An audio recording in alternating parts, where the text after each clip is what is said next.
اهي ام بصل اهي يا جماعه. بصوا بصوا جميله ازاي مورقه اهي. ازيكم يا جماعه، عاملين ايه؟ ان شاء الله تكونوا بخير يا رب. انا بعمل فطير اهو تاني النهارده. الولاد بيحبوا الفطير،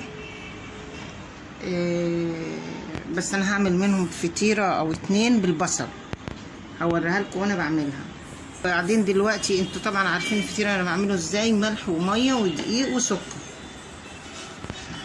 بصوا يا جماعه، دول بصلتين صغيرين مدعوكين بملح وفلفل، وحطيتهم على جنب كده. لما اخلص الفطير اللي هو اللي هيبقى بالعسل اعمل الحاجه. كوبايه سمنه، دي كوبايه سمنه على سمنه بلدي وشويه زيت بس. ودول نص كيلو دقيق، دول نص كيلو دقيق بس. هعمله بقى قدامكم بعد وكده وهشوفوه وهيعجبكم قوي. دلوقتي بصوا انا حشيتها اهي في الرق الاول اهو، وعصتها سمنه طبعا. ودي التانية، ما يهمكوش من القطع ده، القطع مش فيش مشكله فيه. ودي السمنه اهي.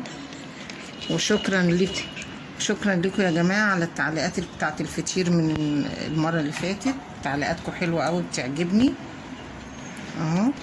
بصوا اهي، احطها بقى واعمل لها الرق التاني. الثانيه اهي، ادي دي اللي محشيه بصل يا جماعه اهو. دهنتها سمنه اهو.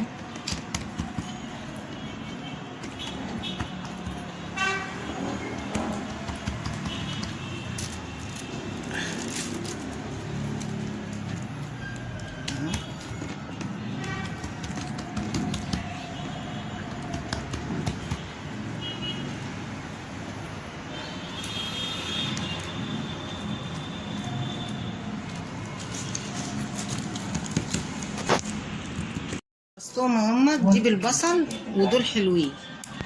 ماشي، هوريكم البصل.